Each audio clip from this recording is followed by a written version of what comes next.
जब देश के पहले प्रधानमंत्री जवाहरलाल नेहरू का निधन हुआ तो उनके बाद आजाद भारत की सत्ता कौन संभालेगा? इस सवाल को देश के हर शख्स ने महसूस किया होगा। लेकिन 2 हफ्ते बाद भारत का अगला या दूसरा प्रधानमंत्री लाल बहादुर शास्त्री को बनाया गया। लाल बहादुर शास्त्री को इन दिनों लोग भारत के पूर्व गृह मंत्री के तौर पर जानते थे। देश की आजादी के लिए स्वतंत्रता की लड़ाई में उन्होंने हिस्सा लिया था। आजाद भारत के सपने को पूरा करने के लिए पढ़ाई छोड़ स्वतंत्रता संग्राम के रास्ते पर चल पड़े और पहली बार 17 साल की उम्र में जेल गए। उनकी सादगी के कई हिस्से हैं।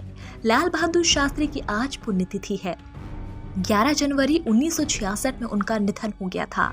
हालांकि आज तक देश के दूसरे प्रधानमंत्री लाल बहादुर शास्त्री की मौत किन परिस्थितियों में हुई, ये आज भी रहस्य बना हुआ है। लाल बहादुर शास्त्री का जन्म महात्मा गांधी जी के जन्मदिन के दिन ही हुआ था। 2 अक्टूबर 1904 में उत्तर प्रदेश के मुगलसराय में जन्मे शास्त्री को बचपन में सब नन्हे कहकर बुला करते थे। 1.5 साल के नन्हे के पिता के निधन के बाद उन्हें चाचा के साथ रहने के लिए भेज दिया गया।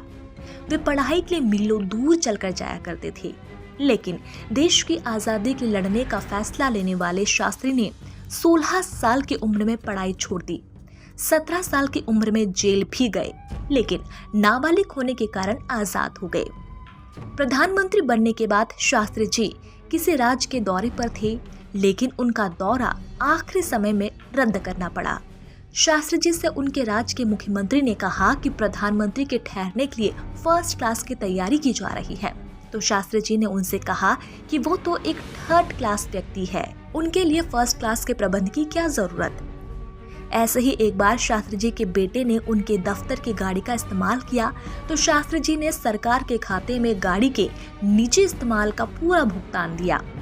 ये जानकर हैरानी होगी कि जब लाल बहादुर शास्त्री जी का निधन हुआ तो उनके पास ना तो घर था और ना ही कोई जमीन जायदाद।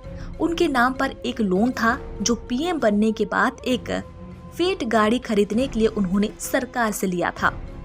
शास्त्री जी के जाने के बाद जब उनके परिवार से उस लोन का चुकाने को कहा गया तो उन्होंने परिवार को मिली पेंशन से लोन अदा किया। 11 जनवरी साल 1966 में आज के दिन लाल बहादुर शास्त्री का निधन हो गया। शास्त्री जी का निधन उज्बेकिस्तान के ताशकंद में हुआ था। उन दिनों शास्त्री जी भारत पाकिस्तान युद्ध के बाद के हालातों को लेकर समझौता करने के लिए ताशकंद में पाक राष्ट्रपति अयूब खान से मिलने गए थे। मुलाकात के कुछ ही घंटों बाद अचानक उनकी मौत हो गई, जबकि उनकी सेहत एकदम दुरुस्त थी। मौत की वजह हृदयाघात बताया गया। इतना ही नहीं, जब उनका पार्थिव शरीर भारत लाया गया तो प्रत्यक्षदर्शियों के मुताबिक उनके शरीर पर घाव के निशान थे। लेकिन उनकी मौत की जांच के लिए बैठी राजनारायण जांच समिति ने कोई वैध नतीजे नहीं दिए। संसदीय लाइब्रेरी में भी भारत के दूसरे प्रधानमंत्री की मौत की जांच रिपोर्ट का कोई रिकॉर्ड नहीं है।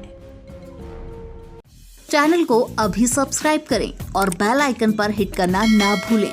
अगर आपको हमारी वीडियो पसंद आई हो तो वीडियो को लाइक करें, शेयर करें और अगर आप नए हैं तो चैनल को सब्सक्राइब करना बिल्कुल ना भूलें।